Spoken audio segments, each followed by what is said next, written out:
Pada suatu hari di sebuah sekolah telah terjadi sebuah penculikan seorang anak laki-laki yang diambil secara paksa. Pada saat itu, sang penculik langsung menelpon ayah bocah tersebut yang merupakan seorang arsitek, yang kemudian sang penculik tersebut meminta sebuah tebusan yang sangat besar jikalau putranya ingin dibebaskan. Sementara di luaran sana, para media sedang ribut mempermasalahkan kasus penculikan dan berharap bahwa polisi favorit mereka melakukan penyelamatan pada saat itu juga. Setibanya para penculik di markasnya, mereka langsung membentak-bentak bocah laki-laki tersebut agar tidak menangis karena telah mengganggu ketenangan mereka. Sang penculik kini nampak bahagia karena ia sebentar lagi akan mendapat uang yang sangat banyak, yang nantinya mereka akan hidup mewah. Kemudian berhenti dari pekerjaan tersebut, dan tak lama kemudian seorang polisi gagah bernama Chulbul Pandey mendatangi markas para penculik tersebut.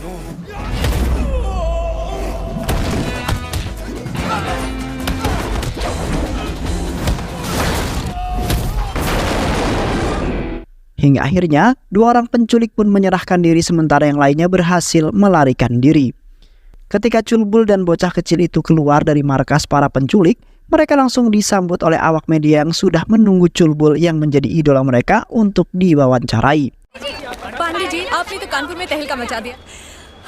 Pada saat itu Chulbul mengingatkan orang tua bocah tersebut agar terus mengawasi putra mereka dan selalu memperhatikan orang-orang sekitar yang nampak mencurigakan. Dan setelah itu, Chulbul melanjutkan pekerjaannya untuk mengusut para penculik tersebut. Sementara orang-orang nampak bahagia karena pahlawan mereka telah melakukan beberapa penyelamatan untuk melindungi kota mereka. Di samping itu, Chulbul tinggal bersama istri tercinta bernama Raju, serta saudara tiri dan ayahnya yang sudah lansia, di mana keluarga mereka hidup dengan sangat harmonis tanpa adanya perselisihan di antara mereka, yang kemudian membuat Chulbul semakin betah walaupun ia belum juga mempunyai momongan sampai saat ini.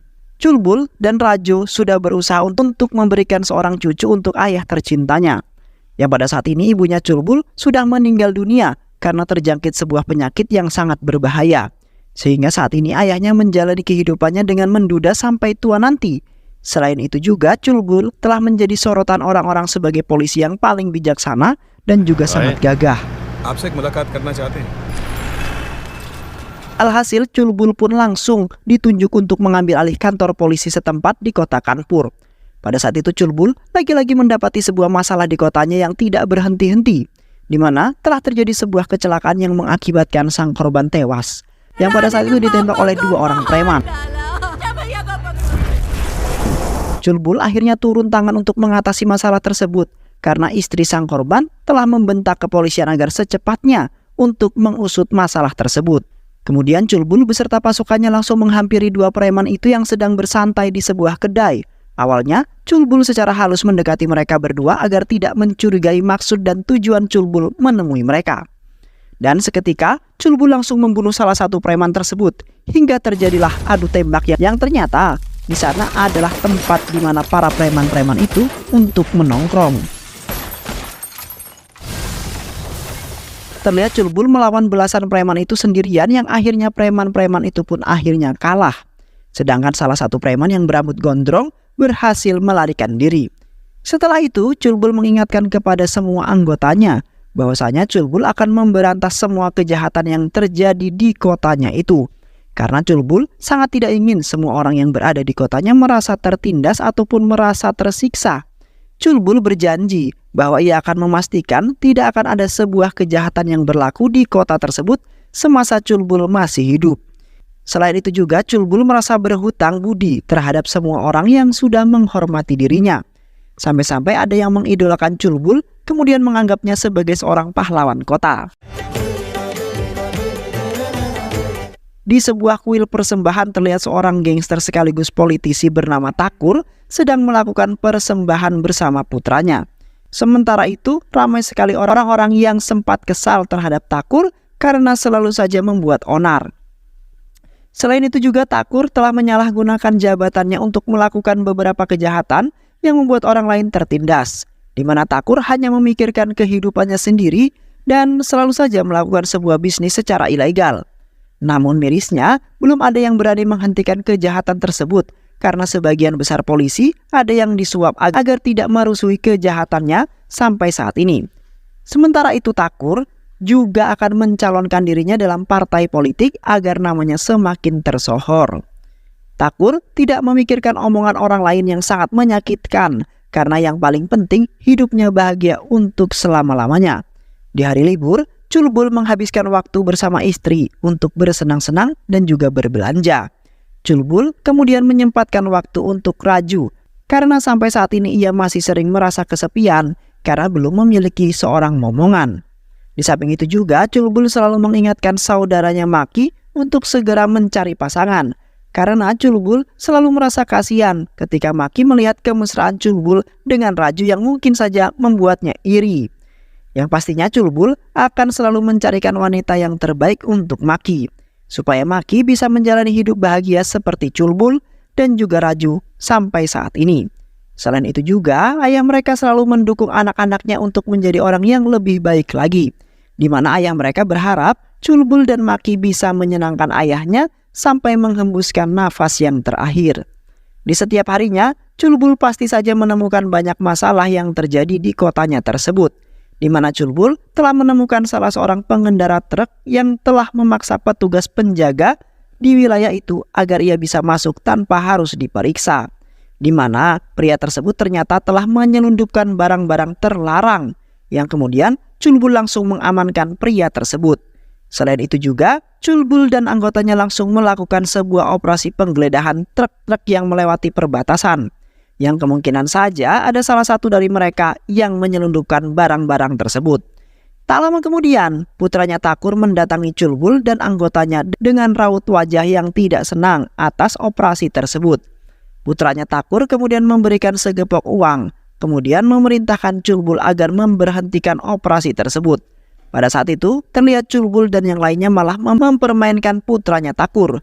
Chulbul juga mengatakan bahwa ia tidak mempan atas suapan apapun karena Chulbul mempunyai niat untuk mengamankan kota tersebut, yang kemudian membuat putra Thakur langsung terbakar emosi sekaligus memiliki dendam terhadap Chulbul yang ingin mengusik mereka. Di samping itu Chulbul beserta keluarga menghadiri acara di kantornya yang akan memberikan sebuah penghargaan di setiap tahun, di mana Chulbul kali ini yang mendapatkannya walaupun baru saja menetap di stasiun tersebut, di mana semua polisi telah menilai Chulbul sebagai polisi yang sangat luar biasa serta pemberani, yang kemudian mereka hanya bisa memberikan sebuah penghargaan sebagai ciri khas kebanggaan tersendiri. Dan nantinya Chulbul akan naik pangkat jikalau Chulbul berhasil menyelesaikan beberapa masalah yang kerap terjadi di kotanya. Sementara itu, Chulbul juga ikut senang karena dirinya sudah dipandang baik oleh semua orang. Chulbul juga berjanji bahwa ia akan mengabdi untuk negara dan tidak akan pernah mengecewakan orang-orang yang sudah mempercayai dirinya. Selain itu, Chulbul dan anggotanya melakukan penjagaan di acara kampanye yang telah digelar oleh Thakur, di mana Thakur akan mencalonkan diri secepat mungkin, karena ia merasa tersaingi dengan pesaingnya yang berada di kota sebelah. Pada saat itu Thakur mengatakan bahwa ia mengayomi semua orang serta membina sampai sukses, di mana Thakur tidak ingin melihat orang-orangnya menjadi orang yang miskin, bahkan tidak berguna sama sekali. Sementara itu Chulbul yang mendengarkannya pun menganggap remeh perkataan tersebut, karena tidak mungkin Thakur akan melakukan itu semua. Yang pastinya Thakur akan menyalahgunakan kekuasaannya itu demi kepentingan dirinya pribadi. Sedangkan Thakur mendapat informasi dari putranya bahwa Chulbul sedikit demi sedikit ingin mengganggu bisnis ilegalnya, di mana Chulbul pernah berkata bahwa ia tidak akan pernah membiarkan kejahatan terjadi di kotanya tersebut. Sontak Thakur pun merasa tidak menyangka dengan perkataan Chulbul yang nampak seperti kebenaran. Namun Thakur tidak akan membiarkan itu terjadi pada dirinya tentunya, di mana Thakur akan mengembangkan bisnis itu sampai menjadi kaya raya, kemudian membantai si Chulbul. Di malam harinya Chulbul beserta atasannya menghadiri acara yang digelar oleh Thakur. Di sana Thakur dan yang lainnya merasa sangat kaget setelah kedatangan Chulbul yang menjadi musuh mereka, yang padahal Thakur sangat benci sekali karena di waktu itu telah mengusik bisnisnya. Pada saat itu Thakur mencoba menahan amarahnya terhadap Chulbul yang seringkali ikut campur dalam bisnis ilegalnya, bahkan berniatan ingin menghancurkan dirinya. Sementara itu Chulbul nampak bersikap sombong di hadapan Thakur, beserta yang lainnya, di mana Culbul tidak akan pernah menyerah dalam pemberantasan kejahatan yang terjadi di kota itu. Walaupun harus berhadapan langsung dengan Thakur yang katanya adalah seorang gangster yang terkenal akan kekejamannya. Yang kemudian Culbul pun terus saja membuat lewekan hingga membuat Thakur merasa sangat marah besar. Setelah acara selesai, terlihat Thakur baru menampakkan amarahnya terhadap Culbul yang berani-beraninya telah menantang dirinya. Thakur sangat kesal dan merasa ingin membunuh dengan tangan Thakur sendiri. Di mana Thakur baru saja menemukan seorang yang berani dengannya, bahkan malah menantang Thakur beserta yang lainnya. Sementara itu Baca dan Ganda pun ikut kesal, karena di waktu itu telah menantang mereka berdua dengan penuh keberanian. Di mana Culbul telah mengatakan bahwa ia akan menghancurkan bisnis ilegal Thakur hingga berkeping-keping. Seketika Thakur pun semakin terbakar emosi terhadap Culbul. Thakur kemudian berasumsi bahwa dirinya akan mencelakai Culbul sampai keturunannya nanti. Karena Culbul sudah sangat berani menantang Thakur dengan penuh keberaniannya itu. Keesokan harinya seorang wanita cantik bernama Anjani baru saja pulang dari membenahi rekeningnya. Pada saat itu ia tiba-tiba saja digoda oleh Genda yang terus-terusan menggoda dirinya serta ingin menikahi Anjani. Sontak Anjani pun merasa risih karena ia sebentar lagi akan menikah dengan pria pilihannya sendiri. Sementara Genda merasa sangat marah setelah mendengar bahwasanya Anjani ingin menikah dengan laki-laki lain. Seketika hati Genda pun merasa terpukul dengan sangat keras. Karena Anjani sudah mengkhianatinya. Walaupun sebenarnya Anjani tidak mengakui akan cinta tersebut, yang kemudian Anjani beserta ayahnya pun mengadu ke kantor kepolisian mengenai gangguan yang dilakukan oleh Genda di setiap harinya. Culbul dengan senang hati karena Culbul tidak ingin melihat kedudukannya merasa tidak nyaman. Di mana Culbul pernah mengatakan bahwa ia akan melakukan apapun demi bisa membuat semua orang selamat. Anjali. Di saat ayah Culbul hendak pulang dari berdoa, tiba-tiba saja ayah Culbul dimasukkan ke dalam mobil yang ditumpangi oleh Genda. Genda kemudian mengatakan bahwa ia akan membunuh seluruh keluarganya jika Culbul terus mencampuri kegiatan ilegalnya Baca. Di mana pada saat itu Genda sudah memberikan peringatan yang sangat keras, yang pastinya Genda akan bertindak secara jikalau Culbul masih saja mengacaukan bisnisnya. Sontak ayahnya Culbul pun merasa ketakutan, kemudian segera pulang ke rumah dan mengadukan semua perkataan yang diucapkan oleh Genda. Pada saat itu ayahnya Culbul nampak memarahi Culbul habis-habisan karena sudah berani-beraninya mengusik seorang gangster hanya karena pekerjaan yang kini sebagai polisi kota dan akan beresiko tinggi bahkan nyawa keluarga taruhannya. Kemudian ayah Culbul mengingatkan kembali agar Culbul tidak lagi mengganggu bisnis ilegalnya Thakur, di mana ayahnya tidak memikirkan orang lain dan pastinya hanya keselamatan keluarga yang paling penting. Namun Culbul di saat itu tidak mendengarkan perkataan ayahnya sama sekali dan berniatan ingin terus menghancurkan bisnis ilegalnya Thakur. Beberapa hari kemudian acara pernikahan Anjani pun digelar dengan sangat meriah sekaligus ramai. Tiba-tiba saja Genda beserta anak buahnya langsung mendatangi Anjani dan ingin membatalkan pernikahan tersebut. Yang kemudian Genda pun menggeret Anjani untuk pergi dari sana dan menikah dengan Genda untuk selama-lamanya. Beruntungnya pada saat itu Culbul datang tepat pada waktunya menyelamatkan Anjani. Terlihat di sana Genda telah mempermainkan Anjani di pernikahannya. Culbul kemudian meminta kepada Genda untuk pergi meninggalkan pekerjaannya itu karena sudah meresahkan orang banyak. Awalnya Genda menceritakan semua alasan yang membuat dirinya berada di posisi saat ini. Namun Genda menolak perintah tersebut, kemudian malah terus-menerus menghina Culbul yang tidak-tidak. Culbul kemudian menunjukkan semua kemampuannya di hadapan Genda yang telah menantangnya. Hingga pada akhirnya Culbul telah mematahkan leher Genda hingga tewas dengan seketika.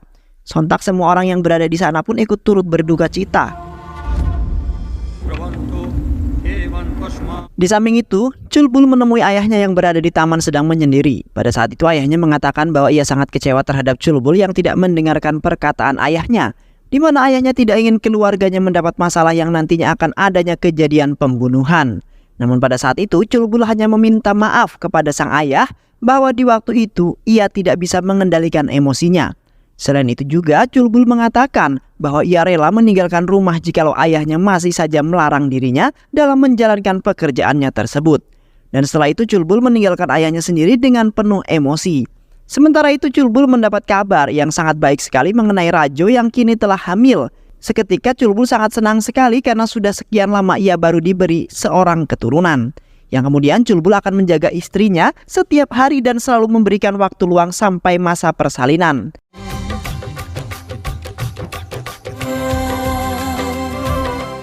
Namun di satu sisi Culbul mendapat sebuah saran dari semua orang untuk meninggalkan Baca demi keselamatan keluarganya.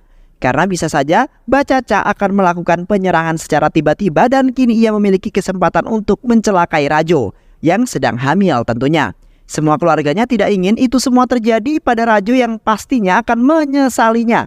Namun Culbul masih saja mengokohkan pendiriannya untuk memberantas kejahatan-kejahatan tersebut termasuk Takur dan juga Bacaca. Di mana Culbul harus menepati janji serta perkataannya terhadap semua orang. Di sisi lain, nampak Takur beserta Bacaca dan anak buahnya sedang melakukan upacara pembakaran mayatnya Genda. Di saat itu, Takur nampak sedih setelah kehilangan Genda yang menurutnya sangat berarti sekali dalam kehidupannya. Di samping itu, Bacaca berjanji kepada ayahnya untuk membalas kematian saudaranya sebelum pemilihan. Tetapi ia menghadapi tekanan dari partainya sendiri untuk mengutuk tindakan Genda demi partainya. Yang kemudian Takur beserta yang lainnya pun pergi ke kantor polisi untuk mengusut kasus kematiannya Genda. Yang sampai saat ini kepolisian pun tidak ada satupun orang yang ingin mengusutnya hanya karena Genda adalah anak dari seorang gangster. Alhasil mereka menemui Culbul yang kebetulan sekali lewat di hadapan mereka. Seketika Takur langsung meminta kepada Culbul untuk mempertanggungjawabkan semua itu, di mana Takur sangat ingin bersama Genda saat ini. Namun pada saat itu Culbul tidak merasa gelisah sama sekali, bahkan malah menantang Bacaca untuk duel saja.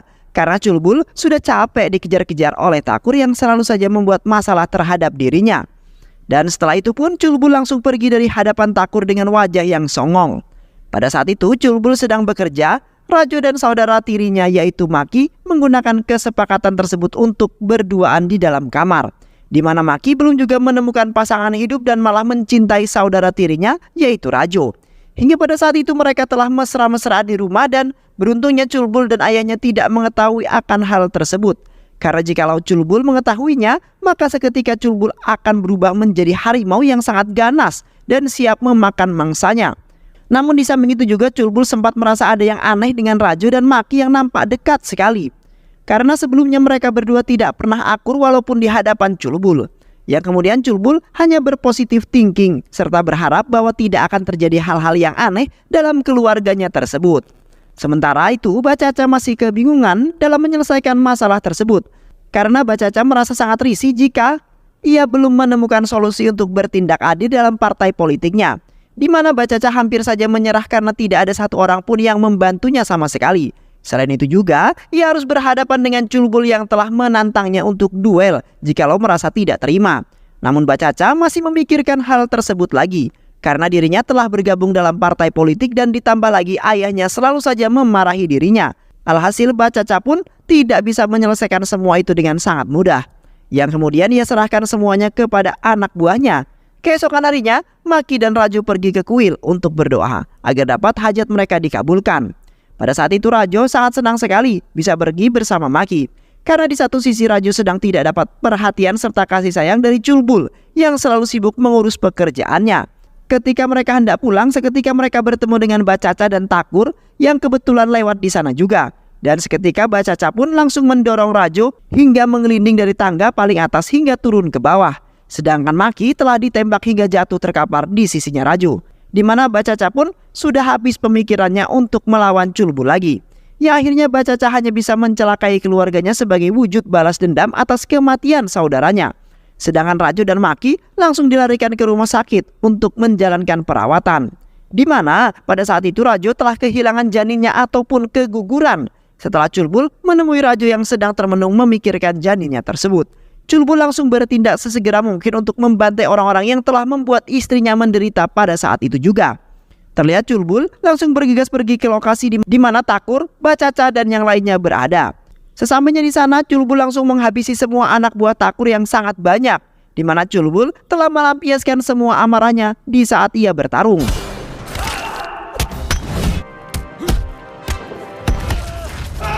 Alhasil Culbul pun berhasil menghabisi orang-orang yang berusaha ingin menghalanginya untuk mengajar Takur. Hingga pada akhirnya Culbul pun duel maut dengan Bacacan yang sudah siap siaga untuk melawan. Namun pada saat itu pun, Bacacan malah kalah melawan Culbul yang padahal sudah terluka parah, di mana Culbul masih mengingat akan penderitaannya Raju yang sangat sakit. Yang kemudian Culbul pun langsung menghabisi Takur dengan menembaknya hingga tewas.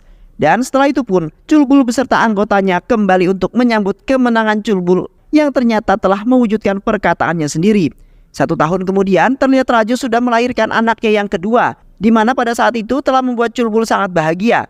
Yang kemudian mereka semua pun membuat foto kenang-kenangan untuk bayi pertama mereka. Dan akhirnya keluarga Culbul dan Raju pun hidup bahagia selamanya setelah kedatangan anak yang kedua mereka. Dan film pun selesai. Baik sahabat, itu alur cerita film kali ini. Mudah-mudahan sahabat semua terhibur dengan alur cerita film kali ini.